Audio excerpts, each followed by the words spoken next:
Imagine you're a senior supply chain manager. Okay. You spent like 15 years mastering global shipping routes. You know exactly how to navigate customs delays, port strikes, sudden weather anomalies. You know your job inside and out. Right. You're the absolute expert. Exactly. Yeah. Then it's one Tuesday morning in April 2026, and you log into your dashboard. But an AI agent has already rerouted 3 delayed shipments. Wow. Yeah, it negotiated new freight rates in real time, updated the compliance manifest, all of it. Now, you aren't fired. You're still there. You are still sitting at your desk. Yeah. But you aren't really needed to, actually do the work anymore. You are suddenly just waiting. Yeah. And welcome to what labor economists are now calling the waiting class. The waiting class, it's such a bleak term. It is a chilling scenario, honestly, and it is playing out across virtually every white-collar industry right now. Yeah, because you aren't, fully displaced yet.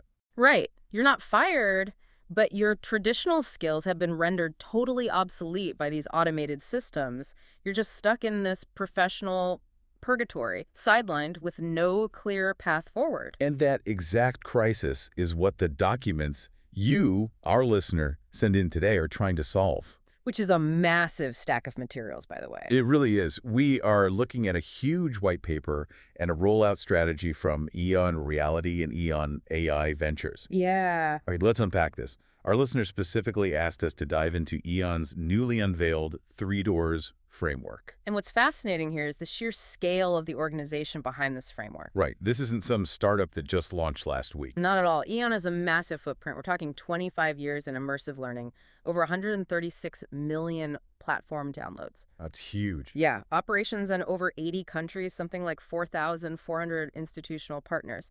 So when they say they have a blueprint to rescue the global workforce from this AI squeeze, They actually have the infrastructure to deploy it. exactly. This is a massive deployment, not just theory. But, before we open the 3 doors and look at the solutions, I really want to interrogate the premise a bit. Okay, sure. Are we really facing a complete AI takeover of human expertise? Because, when I look at AI right now, even in 2026, it still hallucinates. Oh, definitely. It still makes these really weird, unpredictable, logical leaps. So why is human expertise still considered vital enough to warrant this, global rescue framework? Well, that friction is exactly where EON builds its foundation. They use what we can call the 8100 rule. The 8100 rule. Walk me through that. So generic AI, the kind driving those automated emails or, writing basic code, it is incredibly impressive. But it generally plateaus at about 80% quality or accuracy. Okay, 80%, which for an email is probably fine. Exactly. For a basic administrative task, 80% is great. But EON points out that the global economy actually runs on high-stakes industries. Like what? Healthcare, advanced manufacturing, defense, aviation. And in those fields, an 80% accuracy rate is a catastrophe. Well, yeah, because a 20% margin of error in, an aviation repair. Or a surgical procedure. Right. It means people die. Precisely. You cannot have an AI that is only 80% sure about the torque required on a commercial jet's turbine blade. The implications are dire. Right. So as AI handles all the baseline tasks, the premium on human experts to close that critical 20% gap has never been higher. You need humans to guide operations, catch those edge cases, maintain strict compliance. So the human is still the ultimate fail-safe. Exactly. Which logically brings us to the first big friction point. Yeah. Because if the economy desperately needs humans to handle that top 20% of high-stakes physical work, we have a major problem. The retirement cliff. Yes. The people who actually know how to do this stuff are retiring. The master electricians, the veteran scrub nurses, the senior machinists, they're leaving. And taking decades of nuanced, unwritten knowledge right out the door with them. And that brain drain is the exact target for EON's first solution. The framework calls this Door 1 skills. Right. And this pathway is designed specifically for trades and frontline roles where AI simply cannot replace physical human intervention. You can't have ChatGPT swap out a transformer on a power pole. Exactly. So to bridge the gap between those retiring experts and the incoming novices, EON is deploying these tools called Genesis 2 and Genesis 3. Right, and the documentation calls these, quote, advanced immersive scenario-based simulations, end quote. Which, I'll be honest, sounds a bit like marketing jargon. It does sound like a brochure, yeah. So let's pop the hood on Genesis. How does a 22-year-old apprentice actually use this on a random Tuesday morning? Are we talking about, like, a desktop app? No, no, we are talking about spatial AI and extended reality, or XR. Okay. Imagine the apprentice putting on a mixed reality headset.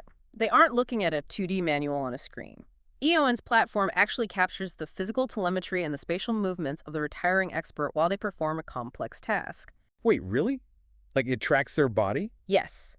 Say the expert is calibrating a really sensitive medical imaging machine. Genesis records exactly where they look, how their hands move, the precise sequence of every physical action. Here's where it gets really interesting. So it's essentially creating a digital ghost of the expert. That's a great way to put it. Like when you play a racing video game, Yeah. and you race against that translucent ghost car of the track record holder to learn their exact racing line. That is a phenomenal analogy. Yes, you are racing the ghost. That's wild. So the new worker steps into the simulation, and the XR environment physically guides their hands and eyes to match the master's technique. So they can practice over and over. Hundreds of times. They can practice high-stakes, low-frequency events like a catastrophic machine failure or a rare surgical complication in a completely simulated space. Where a 20% margin of error costs absolutely nothing. Exactly. By the time they touch the real machine or the real patient, they possess the muscle memory of a 30-year veteran. Okay, that makes total sense for the physical world. Mm-hmm. If you turn a wrench or hold a scalpel, Door 1 uses spatial computing to make you an elite failsafe. Right. But let's go back to our supply chain manager from the intro. What if your job doesn't involve a physical environment at all? Ah, the knowledge workers. Yeah. What if your entire output is digital? Spreadsheets, logistics coordination, marketing copy. I mean, that is the exact work generic AI is already eating for breakfast. And that is exactly why mid-career knowledge workers are at the absolute highest risk of joining the waiting class. Mm-hmm. If your job is entirely digital and manual, you are standing on the tracks. Just waiting to get run over. Pretty much. Yeah. So for this massive segment of the workforce, EON offers Door 2. Orchestrator. And walking through this door requires a fundamental psychological pivot. You have to stop viewing yourself as the person who does the work and start viewing yourself as the person who manages the systems doing the work. Okay, so the framework highlights a tool here called Solve IQ.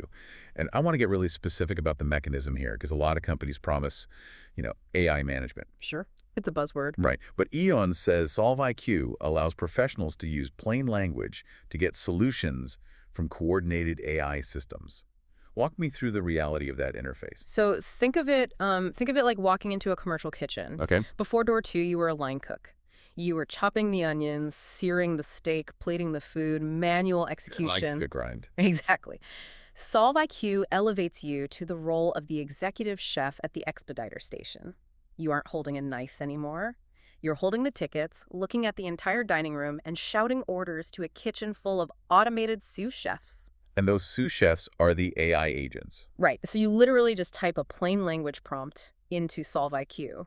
Something like, we have a logistics bottleneck at the Port of Long Beach, analyze alternative rail routes, and draft an impact report for the client. So wait, I don't need to know Python. Or how to write API scripts to connect a database to a language model. Not at all. Solve IQ acts as the translator. It takes your natural language command, breaks it down, and assigns the subtasks to specialized AI agents. Okay, so they divide and conquer. Yeah. One agent pulls the rail data, another does the cost analysis, a third formats the PDF report. But wait, I have to push back here. Go ahead. If I don't know how to code, and I didn't personally pull that rail data, how do I know the AI did just completely hallucinate? The hallucination problem. Yeah, how do I know it didn't invent a train track across a lake? Because if I'm the orchestrator, my name is going on that final report to the client. That is the exact right question to ask, and it highlights exactly why the human orchestrator is still necessary. Your job shifts from manual creation to strategic verification and quality assurance. Quality assurance, okay. Because you spent 15 years as a supply chain manager, you have the domain expertise to look at the AI's output and immediately spot the hallucinated train track. Because I know there's no track across that lake. Exactly. An entry-level employee couldn't spot the error, and an unsupervised AI just wouldn't care. The orchestrator applies human intuition, contextual awareness, and ethical judgment to the automated output before it ever goes to the client. You become the editor of reality. The editor of reality. I like that. Right. So door one scales your physical skills. Mm-hmm. Door two scales your cognitive management. Yep. But reading through the white paper, there's a segment of the workforce that just isn't going to be satisfied with verifying AI reports all day. Some people want to build their own system. The innovators. Right. And that brings us to door three, builder. Yes, the builder pathway is squarely aimed at entrepreneurial workers. If you want to use this massive technological shift to develop entirely new business models or software tools, EON provides the AI Founder Program and the Venture Builder. And the timeline they propose here is, frankly, incredibly aggressive. The documents outline a 90-day sprint. It starts with an AI literacy diagnostic, follows up with a localized market scan to see what your region actually needs, and then expects this displaced worker to develop and deploy a working prototype in 3 months. Yeah, 90 days from idea to deployment. I'll be honest, when I read that, my skepticism alarm went off. Really? Oh, yeah. Even with a brilliant idea, a single person cannot build the front end, the back end, the database architecture, and the marketing strategy for a scalable AI product in 90 days. It's impossible. Well, on their own, yes, it's completely impossible. But this is where we have to look at the actual mechanism EON provides to Door 3 participants. Okay. They aren't just giving them a textbook and wishing them luck. They provide access to EON's proprietary 250-agent radar engine. Okay, a 250-agent radar engine, to jargon that for me.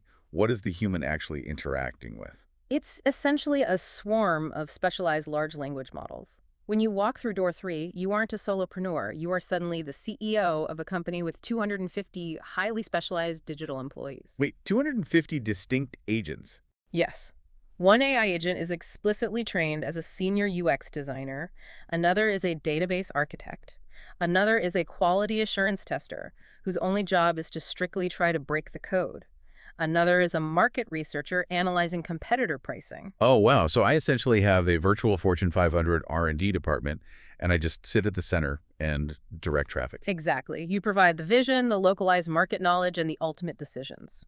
The radar swarm writes the code, designs the interface, and builds the prototype.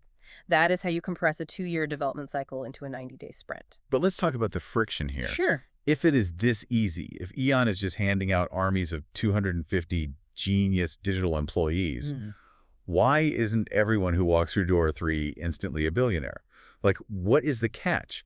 And how does intellectual property even work in a setup like this? Well, the catch is that executing a vision is incredibly hard, even with a massive team. Fair point. Think about it. A team of 250 brilliant human interns will still build absolute garbage if the manager doesn't give them clear, rigid, structurally sound direction. The bottleneck shifts from labor capacity to vision and management. If you don't actually understand the market problem you're trying to solve, your 250 agents will just build a totally useless product very, very quickly. Right. Bad instructions yield bad software just at light speed. Exactly. And regarding the intellectual property, this operates similarly to standard venture builder models or enterprise software agreements. So who owns what? The human entrepreneur retains the IP of the unique business logic and the final product. EON provides the foundational platform rails, usually in exchange for platform licensing fees or a microequity stake, depending on the specific program structure. EON is essentially building the picks and shovels for the gold rush. Okay, that makes sense. Yeah. Which brings up the most critical logistical question of this entire deep dive. Okay. The 3 doors, framework skills, orchestrator, builder, it makes deep logical sense. It maps perfectly onto the human limitations of the AI economy. But having 3 perfect doors is entirely useless if you cannot get millions of displaced workers to actually walk through them before the 2026 window closes. How does EON realistically deploy this globally without it turning into an absolute administrative nightmare? That is the make or break challenge, isn't it? Definitely. To solve it, EON built what they call their distribution engine. And the white paper describes this as a 6-channel platform featuring programmatic demand layers and embedded distribution rails. Okay, more dense corporate speak. Programmatic demand layers and embedded distribution rails. Translate that into how this actually reaches a worker. It means frictionless integration. EON isn't trying to force millions of workers to go out, find a new website, download a new standalone application, and set up new accounts. Nobody wants another login. Exactly. They are embedding their technology into the pipes that already exist. A programmatic demand layer means EON systems hook via APIs directly into the software institutions are already using. So if I'm a university student, it just shows up in Canvas or Blackboard. Hmm. And if I'm a corporate employee, it's integrated directly into Workday or Microsoft Teams. Precisely. They have automated the distribution. To manage this massive flow of data and access, EON AI Ventures actually split their operations into two distinct platform businesses. Okay, what's the first one? First, you have the Enterprise AI platform. This plugs directly into corporate logistics, focused entirely on optimizing operational intelligence, basically making the company run faster and cheaper. And the second platform handles the human element. Right.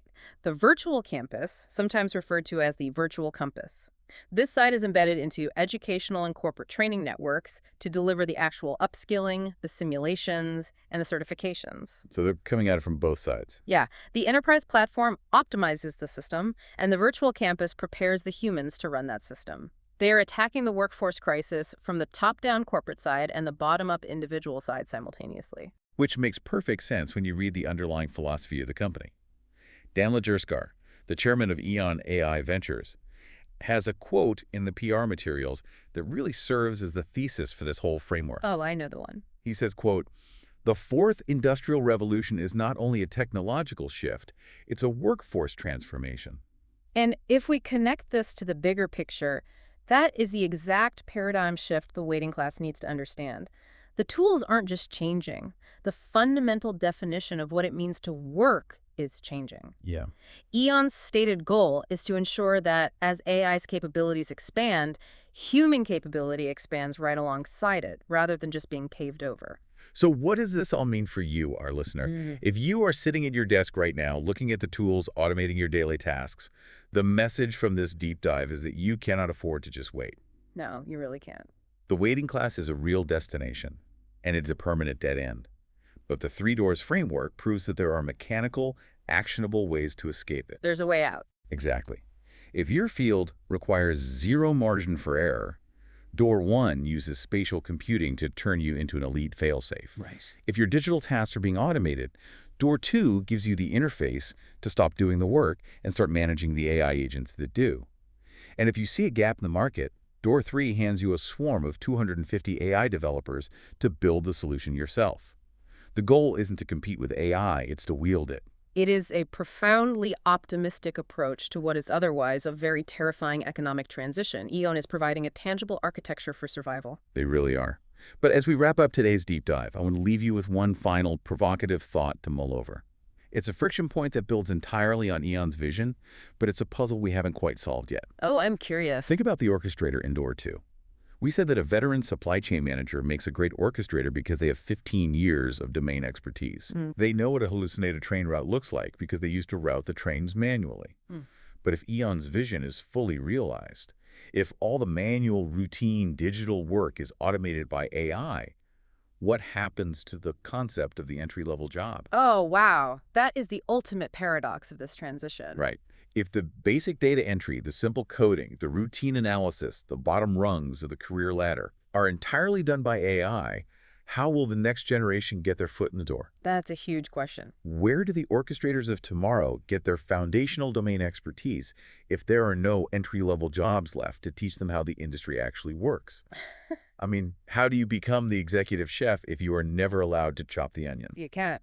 It is a massive structural puzzle, and it is one the global workforce is going to have to figure out very, very soon. Definitely. Well, thank you so much to our listener for sending in this massive, vital stack of sources. It provided exactly the kind of complex, mechanical, and deeply relevant topic we love unpacking here. Yeah, this was a great one. Until next time, keep exploring, keep questioning, and whatever you do, don't just wait on the bench. We'll catch you on the next deep dive.